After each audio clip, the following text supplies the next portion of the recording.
Welcome to the agency language access plans for translation and interpretation. With me, I have Mr. Rafael Morel out of Puerto Rico. And if you wonder whether you want to be in Puerto Rico instead of Washington, D.C., Brian, he'll tell you what's the degrees there?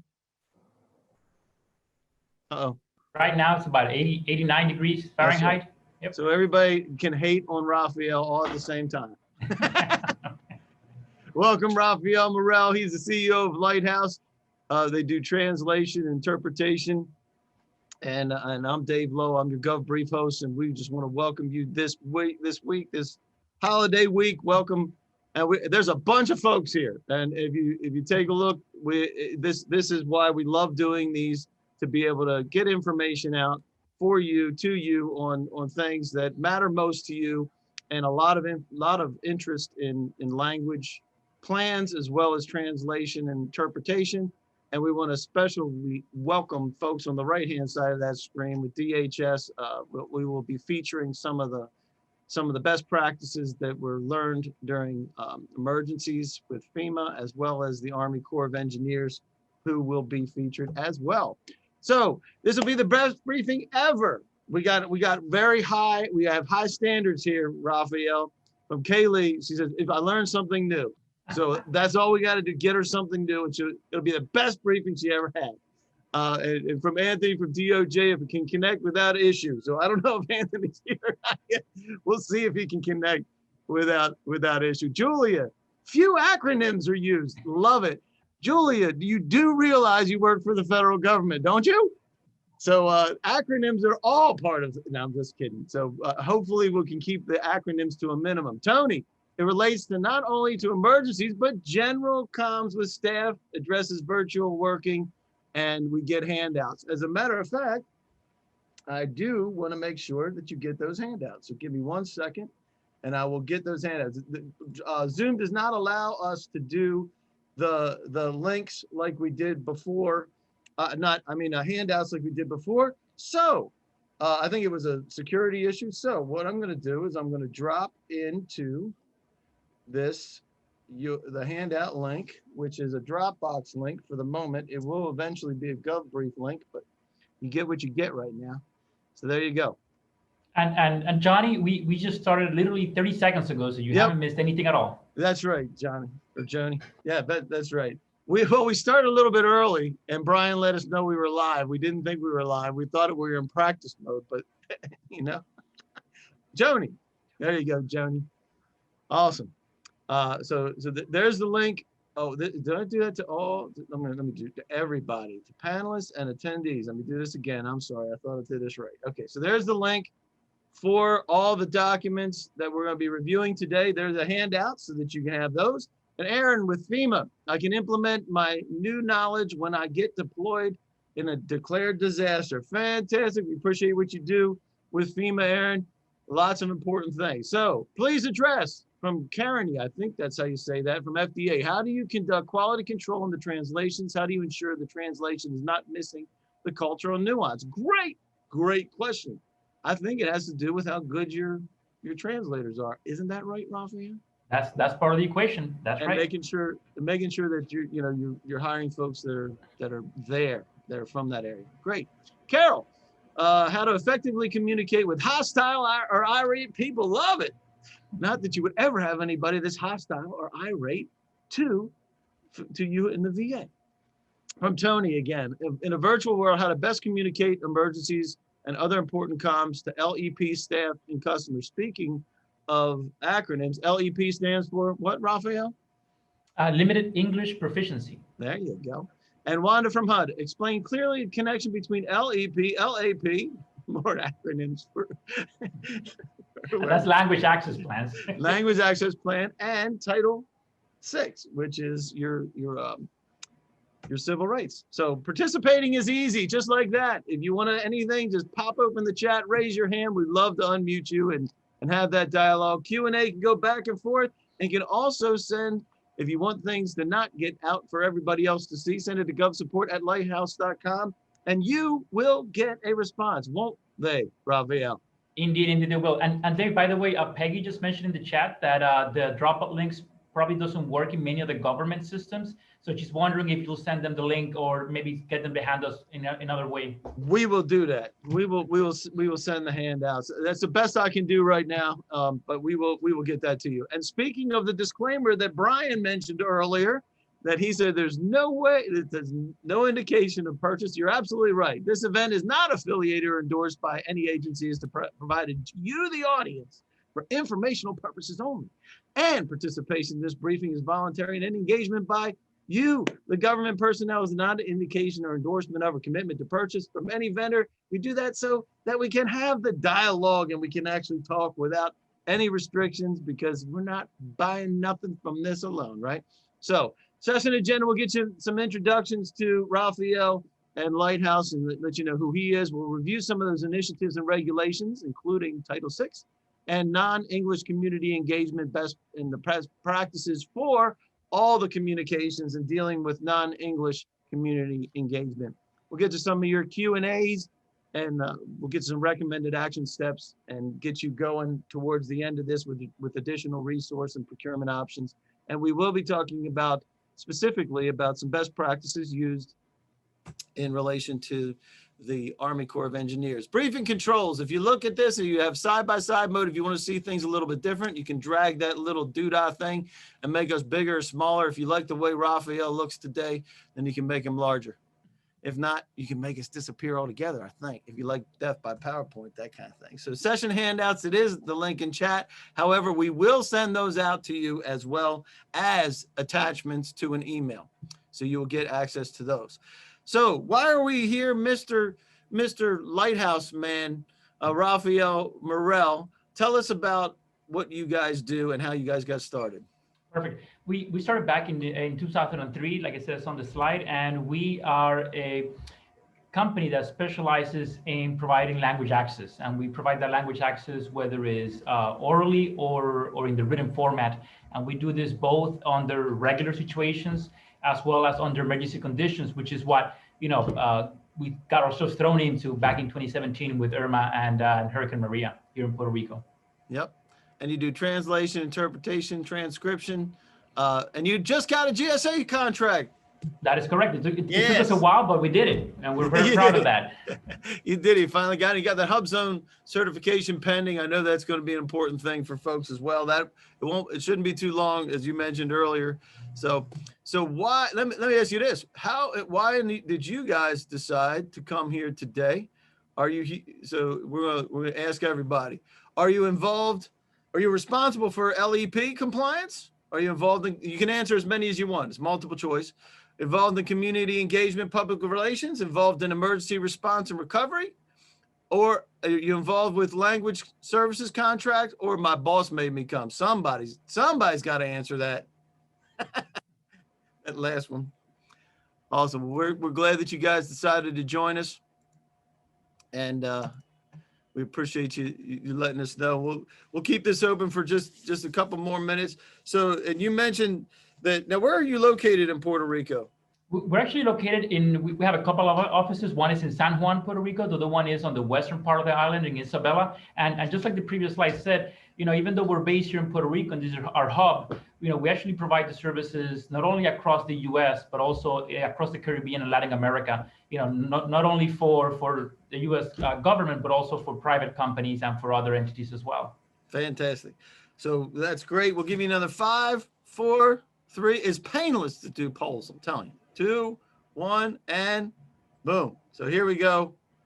We'll share it out. A lot of folks are involved in emergency response. However, we got a lot of folks that are also involved in just regular community engagement and public relations, which is great. And while this kind of has a vein and a bend towards emergency response, that's not the only place for this to operate, right, Raphael? That is correct. And, the best way, in a nutshell, the best way to get your emergency response and operations happening at the very end is, or actually to make it easier, is if you have that already built in during regular times. If you have the community engagement happening, if you have that PR happening already, once an emergency hits, you already have all the infrastructure in place, to make it flow even better. Yeah, we'll talk about that today. Yeah. Yeah, we will. So, and we are going to be talking about community engagement, and that community engagement involves agency, interagency communications, making sure that everything's right beforehand. You mentioned it, the planning side of things, internal, external, message development, and then managing the expectations of what the deliverable is, as well as stakeholder management. And something that's really important, you did this really well during the hurricane recovery, Raphael, is identifying the influencers and the people that can help perpetuate that information and get the good information out, and multiple communication platforms. We're all dealing in a virtual environment now. Shocking, I know, that we're doing this virtually now. So language access plans actually started with way back in 2000, at least what we're going to be talking about today, and talking about language of limited English proficiency, if I could speak. Geez Louise, I'm going to go with the acronym LEP. I can say that.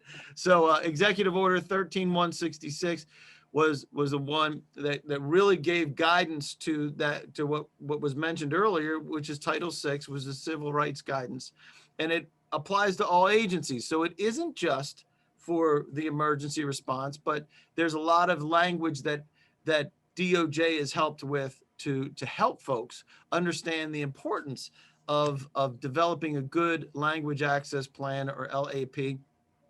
And the objective, again, is to provide all your complete services from your agency to folks that don't speak English as their native language. That's the whole piece. And make it practical, effective, fiscally responsible. Obviously, we were talking to Brian earlier, who's a core, and it has to be fiscally responsible for you as the agency, and then responsive to particular circumstances of each agency. Again, we will be talking about some emergency response. So give it, because if you can do it in emergency, right, Raphael, you can do it regular time. And I think what you said was great, is, hey, set it up beforehand and make sure that that you have all the pieces and the framework is in place in order for that to happen. And Dave, something interesting, and this is, I'm sure, something that all of the people that have joined us in this call know and are aware, is that, even though this was something that was mandated by law, but if you're looking at program success, if you're looking at program engagement and being able to get a good response and a good use of those dollars and funds invested in the programs, if you're interacting with communities where English is not their main language, in any kind of scenario, you're gonna get a really good, return on that investment. Whether you're in the Department of Agriculture, whether it's DOJ, Department of Energy, FEMA, any of these agencies, anytime that you have a program where you have to interact with your communities, and you're able to identify whether, that there's more than just one language in that community, the success of that program, whatever you're doing, is going to skyrocket, if you take into consideration, that language access. Absolutely. I couldn't agree more. And we mentioned this earlier. Department of Justice has some really good tips and tools for the LEP communities, and making sure, especially in emergencies, obviously, if emergencies, you got really important things that have to be taken care of. So identifying the language groups in your service area, we're going to talk about that, because Census gives us some really good information on that, right, Raphael? And not only that, Census is one of the places where the general public gets to see this whole language access come into play. Census gets translated into a dozen languages. Not only that, all of the promotional material, get counted, be available, participate. It happens in many different languages, not just English. That's right. You're absolutely right. And that's so individuals can access your programs and services right now. It's not waiting for emergency response. It's, hey, right now, making sure that's available, and conducting outreach efforts. And you mentioned it, Census, the outreach effort, huge outreach effort, right? That's probably the biggest one. But in dealing with individual pockets of folks across the country. So which agencies does this affect? Now, yes, this is for the emergency response piece. You're talking about ESF functions. You can see all the different agencies that are responsible for emergency support. And you can, obviously, you got FEMA taking the lead, right? But you also have ones that you wouldn't necessarily think, like EPA for hazardous materials, and other organizations, USDA, and dealing with the agriculture, and this is a huge effort that FEMA has created the framework for to make these functions work. And you can get some additional information from FEMA on that. So, and also in recovery. So you have the emergency itself. So you have things on fire. You have things that are really problematic after earthquake. Like you've had all of those down there, Raphael. So, but you had, the hurricanes. But then after the fact, you have to do the rebuilding efforts. And there's still a lot of communications involved in that and the responses there. And we'll talk about specifics on best practices that Raphael was involved in. So with the tools and tips, says this: although this document focuses on disaster management, many agencies have a much broader mandate that can benefit from this. And that's why we gave you those tools, and you can look for it as well. So some of the agency challenges that you have in having an access plan is understanding the agency, understanding the language population that you're dealing with. And depending where you are in the country will depend on what your language population is. And we'll talk specifically about what census can give us in just a minute. And then getting and generating and developing these pre-qualified vendor resources, folks like Raphael and other language folks that have specialties, so that you have a contract vehicle in place before something goes wrong, or you may just need it in your regular communications, right, Raphael? Indeed, and actually, Dave, something that a message that Mark put in the chat, and it's something that we haven't mentioned, but he's 100% correct. Language accessing trainings is also a big part, not only a big part of what agencies have to do, but it's a big part of what we do with a lot of our the federal agencies that we partner with, not only here in Puerto Rico, but also across the states.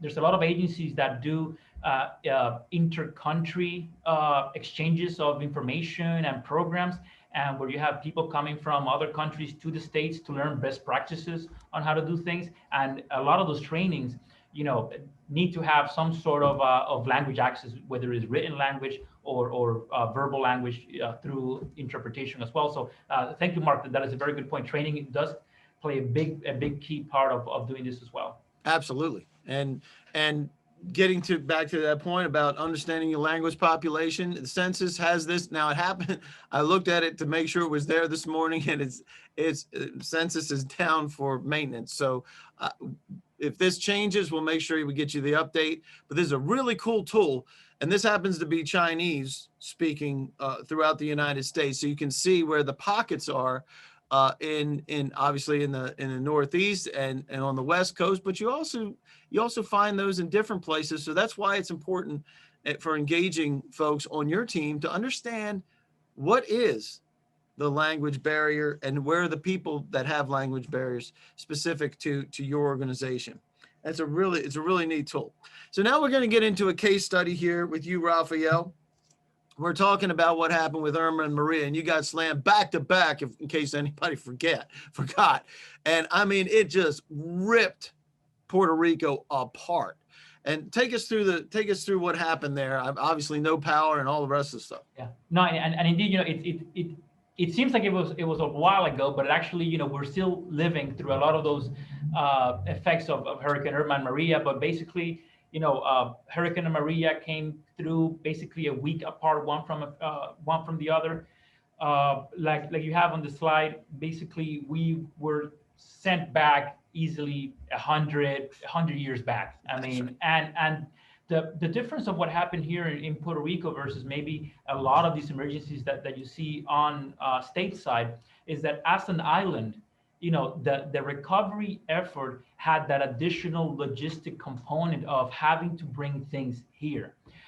So when you have no power and no way to communicate, getting people here to Puerto Rico to help becomes a really huge task.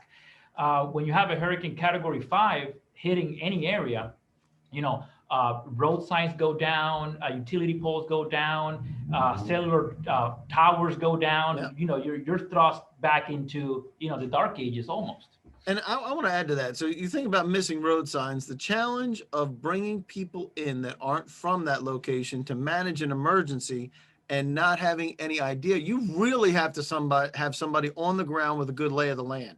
Definitely, most definitely. And that's why it's a lot of that. So in this instance, 72% of the population is Spanish only.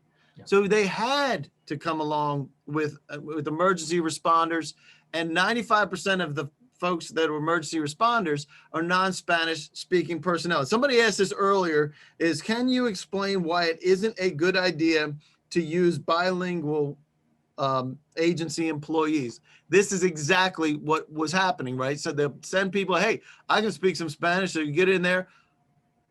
So why was that not a good idea? So this is what happens. Let's say you bring somebody that has a highly technical expertise, whether it's on logistics on FEMA, whether it's on energy, power plants, whatever it is.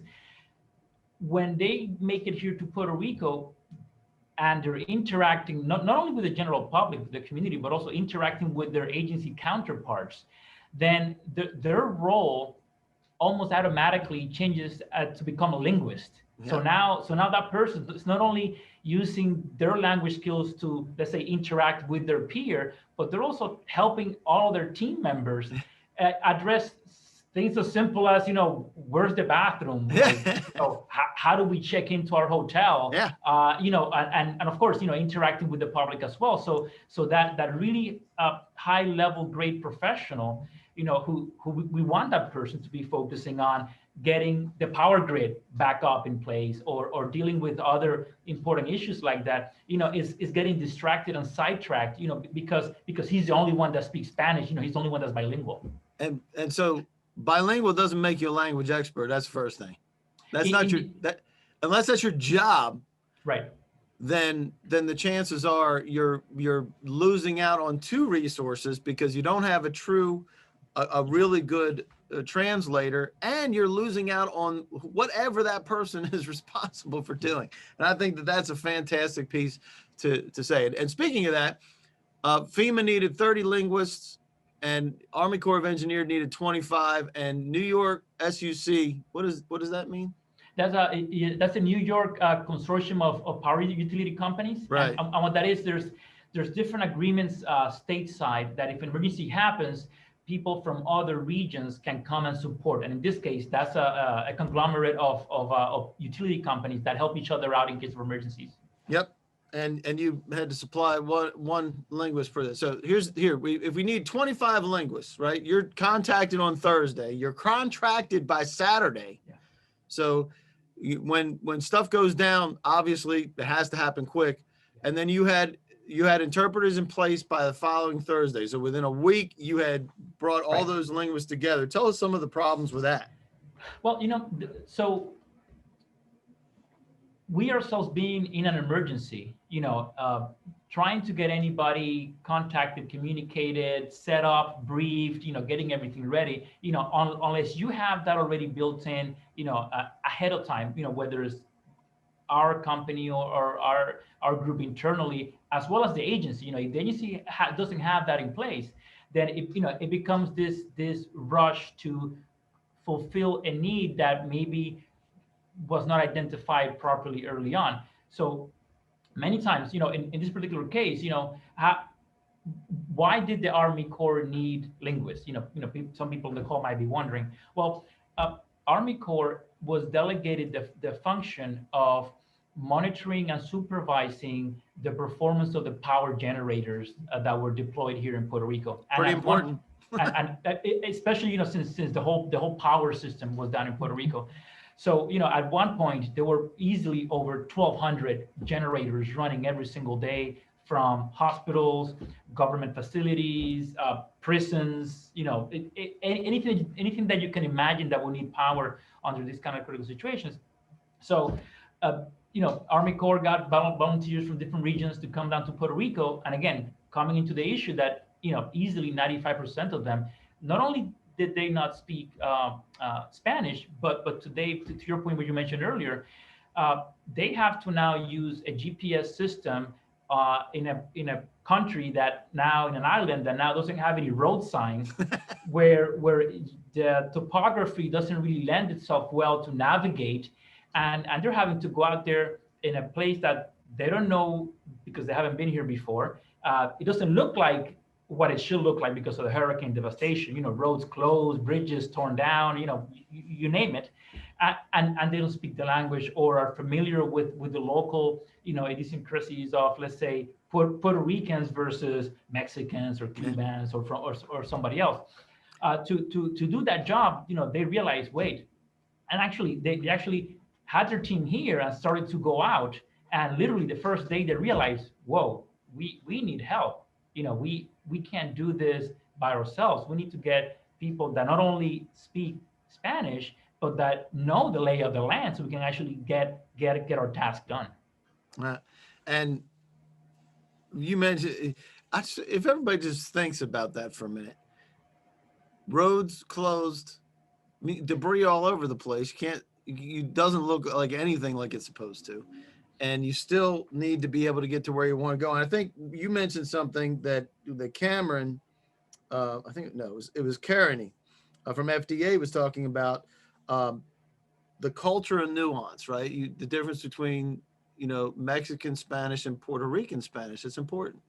It is, and when you're doing something like this, and there were several things coming into play in the situation, and something that we came across often was that our linguists, really had to, not only play the role of the linguist, but also almost play the role of an ambassador. You're coming into communities where, let's say, you have a power generator that is not working for a water pump facility, and they don't have water. They haven't had water for 2 months now, and and we're the only government people that they see finally, the representative from the Army Corps, and you have a linguist, and they're upset. They're like, hey, you brought this generator, it's not working, we want water now. So, being able to understand and communicate and empathize is something that we were able to provide a key role. And I'm sure it's something that happens very often, not only in disasters here, that happen on the island, but also disasters across. And I'm sure that, with the fires in California and all the hurricanes going through Texas, in those communities, you want to have somebody to assist you with that empathy part and being able to really, bring that human, warmness to it as well. And Carol was talking about that, about dealing with irate people. And that's a classic example. And you have people that are desperate and they're just angry. They can be angry because they just don't understand what's happening and they don't have an update. And sometimes, not being able to communicate or understand properly what's going on just adds to that level of irateness, just because, hey, I have somebody in front of me, but they don't speak my language, and I don't have a roof because it got blown, or my house got flooded with 8 feet of water. I need answers and I just can't communicate. But, to the point of the cultural nuances. So that's something that we take, a lot of care and are very, serious about, not only on the verbal interpretation, but also on the written interpretation. And the way that we do that, in just quick 10 seconds, is, we always make sure that the translation team, the document translation team, understands who the target audience is, and that we have the right linguists working there that have, whether they're from that cultural background or that have in-depth knowledge and expertise of that cultural background, so that written piece or that thing that is getting translated, or the caption, or the one piece that is going out, or even the verbal communication, has that sensitivity, not only in emergency situations, but also, during regular non-emergency communications as well. Absolutely right. So I couldn't agree more with that. So why did this work? It's because, and I'm going to give a shout out to Lighthouse and why this worked, and that you had an emergency plan in place. Yeah.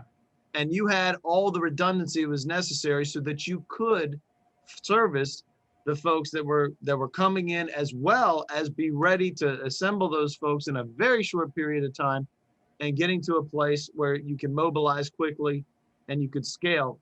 And one of the pieces is the bench depth. I think that in getting some information back through the channels on your performance, is you had a bench depth, because just because you need 25, it's not that you need more than 25 people, because those 25 can't work 24/7, exactly. Right? So you need to have folks out there, and you mentioned this, the local dialect with the experts that on site, knowing knowing what those nuances are, again, just referencing what Karen from FDA said about the importance of that nuance and situational awareness. Kudos to you guys for being able to, and you talked about dual roles. You don't want the dual roles from people in the government side, but because you're one of the first folks that they see, it really makes a big difference. And being financially sound, very important as well, and being ready to handle those things. So in best practices, hire language experts, not your internal resources. That came across right from FEMA from the beginning is, hey, get these folks that really know how to do this. Use a qualified company, not just people one-offs, because it makes it difficult for your bench depth, obviously, and your scalability. And then you can also include this in your requirements. Brian, you mentioned this earlier that you're a core. You can include that the vendor has to have an emergency plan, list their emergency assets, and make sure that they're financial viable. Because guess what? If a disaster hits, you want to make sure that you're teamed up with the right kind of company. And that's why we're highlighting Lighthouse, because you reached all those, right? Yeah, and Dave, I'll give a perfect example. We got contacted by NISOC because they were having that specific issue. They came to Puerto Rico with their power brigades. They were out there trying to fix the light poles, the distribution system, and they were hiring directly or contracting directly the linguist, but sometimes the linguist wouldn't show up the next day because maybe they didn't have power in their house or they didn't have water in their house, and maybe they came 3 days, but the fourth day they just couldn't make it out there, or maybe they couldn't get gas in their tank in their car because we had fuel shortage things that happened here in Puerto Rico as well. So all of a sudden, you had today everything run fine. Tomorrow, half of your team can't go out because you don't have that local support.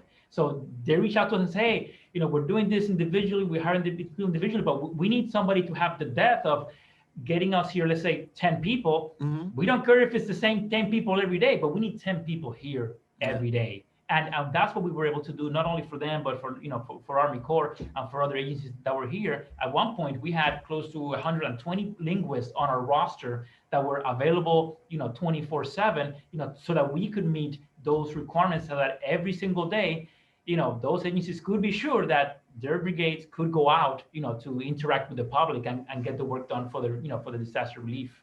That's fantastic. That's excellent. We do have a couple of things. We will get to some questions in the chat. There's some in there. So emergency best practices for the folks that are involved in emergencies is, hey, we already talked, that vendor emergency plan, require that. Check out where the emergencies are happening and go against what the census is saying is happening there, so that you're reaching out with the right information for the folks that you're hiring for your language plans, and your emergency assets, financial availability, and vendor safety plan. And this is interesting because if the vendor doesn't have a safety plan, what happens, Rafael? Well, this is something that comes across a lot. You're having your government team, taking care of all safety precautions, not only for themselves, but also, for the work that they're doing. And then as you're having contractors come and become part of the projects, you want that safety to extend to them, but you don't, at least from our end, that's something that we don't want to have to overburden, the government agency to do that. They might not be equipped, they're remote on-site getting these things done. So in our case, we made sure, that our linguists, had all, not only the personal protection equipment, but also safety training and safety briefings, so that when they would come and be part of the team, they would be an asset on day one, ready to go, as opposed to, becoming an initial burden on getting best implemented into the team. Yep. And that's a different type of PPE than we've been talking about for the past 9 months, just saying. So thank goodness, a different kind of PPE. All right. So we got this, a couple more things we want to ask you guys. What is your biggest language issue? An effective language plan, live translation, live interpretation, document translation, translation for virtual events. We had somebody ask about that. We'll make sure we hit that one. And other language services. So let us know about that. And we do have a couple of questions. I do have a statement here. I think there's more of a statement from Ann. Department of State uses language proficiency in its role of protecting U.S. citizens overseas. Foreign services officers should have host country language proficiency. Locally engaged staff certainly do. But neither FSO nor LES might, I have no idea what those are. FSO nor LES might have language proficiency for third country nationals who might be affected. If they aren't already on this webinar, the Office of Overseas Citizen Services Consular Affairs Bureau should be involved here. I love that, and we'll be in touch to make sure we get that to the right people. Thank you very much. And Zilkia, cool name. Is it Chris? Zilkia Chris? All right. Yeah, what a cool name. Need to be familiar with dialect and colloquialism. Yeah. Yeah, there you go. Almost messed that word up. That's a big word. Peggy, are you recommended the language access plans be within the emergency plan? Absolutely. Yeah. Absolutely. And again, and I'm sure I'm preaching to the choir, but the time to have all of this set up is now, way before any emergencies. If you know that your agency often interacts with communities where English is not their first language, or even even as an exercise, if there's the potentiality that in any kind of scenario you might have to interact with non-English proficient participants, then indeed at least get something in writing, do a desk exercise, put some market research out there, so you have that ready. One of the things that we saw, and not only with FEMA and Army Corps, is that the whole issue with Puerto Rico and the emergency, it caught them a little bit unprepared because of the magnitude of what happened here. Yeah, absolutely. So at the end of the day, they had to rely on an RFP process, directly, to get a lot of these happenings. They couldn't go through any of the established vehicles, contracting vehicles, just because they really didn't have them in place. Awesome. Let's see. CNMI, Alaska and Hawaii is another one that, who said that? Ethel said that. We'll find out about that. And Z Chris, awesome. Thank you, Zokia. That is awesome. I got you. CNMI, Alaska, Hawaii has various language in American Samoa. That's right. You have multiple language there as well. And Amy, also all states and territories have deaf and hard of hearing citizens who require. You're absolutely right. Now that's not your wheelhouse usually, right? That's not where you usually spend. If we can provide it as part of what we do, and mainly because both ASL, for example, American Sign Language and linguist services are very complementary. So yes, as a matter of fact, in this whole process of Hurricane Irma and Maria, once you were getting to the engagement with the community part, ASL was front and center. And again, it's just like what we're talking in terms of Puerto Rican Spanish. For Puerto Rico, you have communities that are deaf and hard of hearing, that they are not fully well versed on ASL, for example, and you have to get sign language professionals that understand, if we call it Puerto Rico Sign Language, to that end, or even sign language, in Spanish, not as much, English Sign Language. So again, there's a lot of things that go into place, but indeed, all kind of access, whether it's ADA access, language access, ASL access, are things that all agencies should at some point, if anything, just brainstorm and think about. Hey, is this something that could become something that we need in the near future, whether it's for emergency or non-emergency situations? Fantastic. And I know we're cutting it close, so I got a couple things. We're interpreting services. This is Amy. Services provided in any other languages besides Spanish and English. You do that. You do any language, right? Yeah, we do.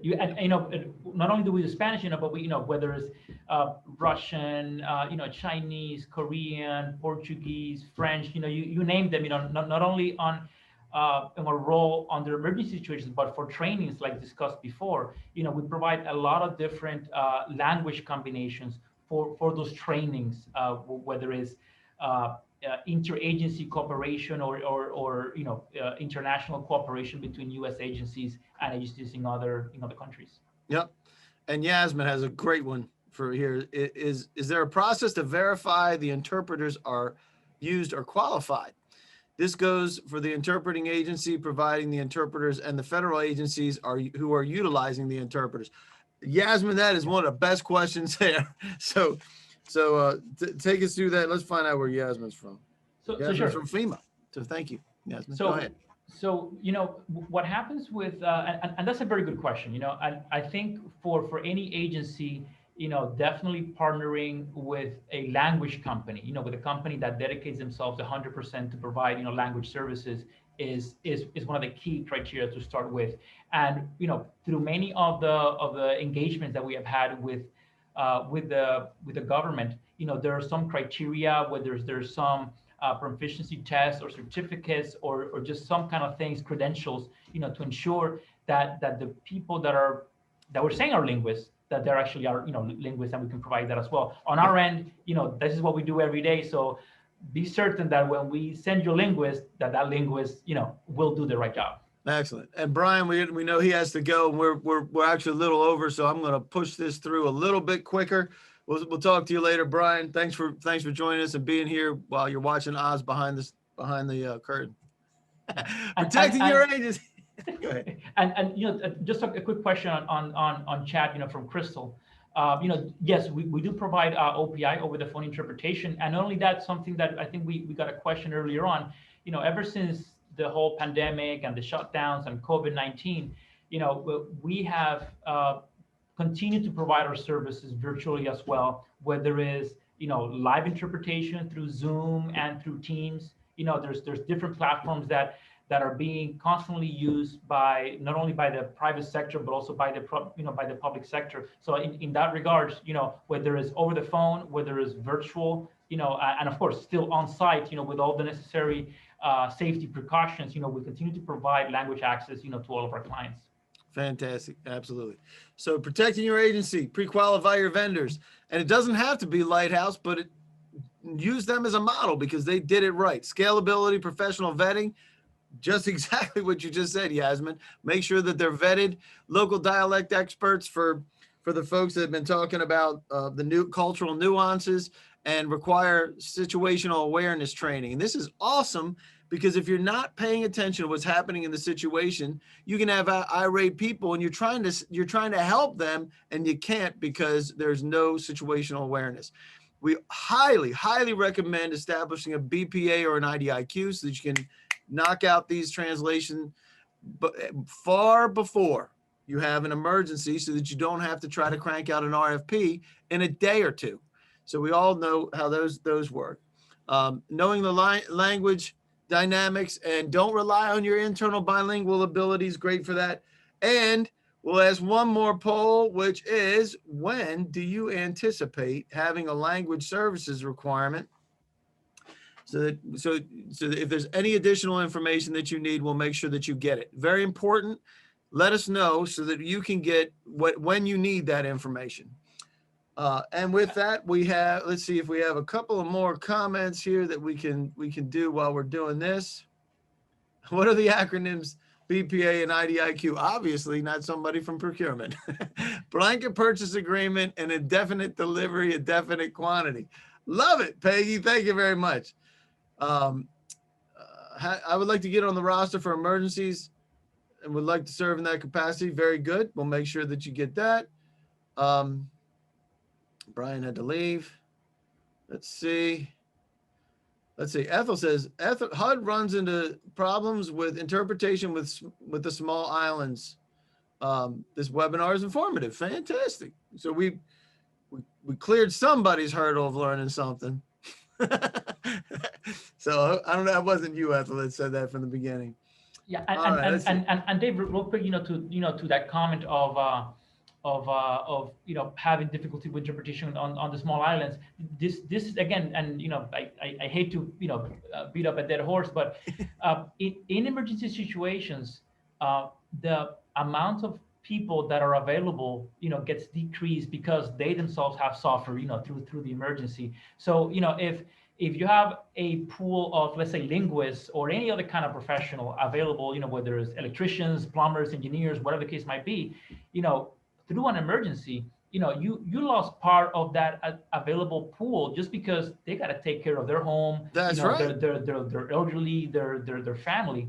So it is possible, that there have been instances where you have to rely on your second option or third option, for not only for language but for some of these other For things. anything. And again, the best way to counter that is with preparedness ahead of time. Having it in place. Having it. And that's what really helped us to really make Army Corps look good, is because we had done all that legwork. We had all those contacts, we had all those linguists. And listen, for us to get to 120 linguists to have on a roster available, that means that we had a whole bunch more. That's right. That just weren't available because, hey, my car got flooded, I can't make it out there. Or hey, I had to leave Puerto Rico, I'm now in the States because my house got destroyed. Yep. So again, that preparedness ahead of time really pays off, not only in times of emergencies, but also during non-emergency times as well. Yep. And while you're not obligated to purchase from any vendor, if you would like to purchase from Lighthouse, here is your way to be able to do that. You're a Hispanic-owned business. You just got your GSA. Congratulations again. Awesome. And if you need partners like VA, need service disabled, not a problem, because I know Rafael knows a bunch of folks out there that can help, and they can be bench depth and help with the teamwork as well. And you're going to be working on your 8A, so we'll keep that one ready for another announcement. But that HubZone is pending, so there you will get a recap email, and it will be next week. It may be the first week of January, just because we may hold off. But once we get that all the pieces together with the briefing presentation, all the handouts, we'll make sure that they are sent as an attachment to you, a link to the video, so you can watch it over and over again, and nominate us for some kind of award, or you could put us in for an Oscar or something, I guess. And one-to-one discussion, Rafael, you're always willing to talk to folks on a one-to-one issue and work through those as part of what you do. So we want to say thank you for joining us. Happy holidays, Merry Christmas, Happy New Year. And we're just really, really happy that you decided to join us. Sorry we ran a little bit over, but hey, there was a lot of interaction here. We really appreciate it. There's a couple of other last-minute questions. Let's see. Amanda, we're going to reach out to yours. What is the current interagency cooperation with language services? For example, DOJ has staff interpreters. Great question. And she also says, also would like to be part of the resource list that is that as an available interpreter. Great. Well, we will make sure that you get that information as well, Amanda. So, and let me see if there's anything else. Z says, great information. You're welcome. And Ethel, you're welcome as well. She says, thank you. Thanks, Rafael and Dave, for such beneficial information for Dr. Yasser. Appreciate that. Phyllis, missed the tool that you showed earlier, identified in specific areas. Okay, hold on a second. I'll tell you what that is. That will be in the organization. It's census. It's a census map that does. Let me go back. We'll send you the link. Yeah. We'll send you the link. That link you can open because it's the government link, except right now, census, at least right before the briefing, it was down for maintenance. And they might just be updating the information with census information. Yeah, it could be. It could be that as well. So, Rafael, always great seeing you. Great information, and we appreciate your energy and all that you bring to the table. You can reach out to Rafael right there directly. He will actually answer the phone, believe it or not. And so you can reach out to him and reach out to GovSupport at lighthouseonline.com, and you'll get the information that you need. I'm Dave Lowe. Thank you for joining us. And join us for this Gov Brief, and we will see you next time. Happy New Year. Happy holidays, everybody. Bye-bye.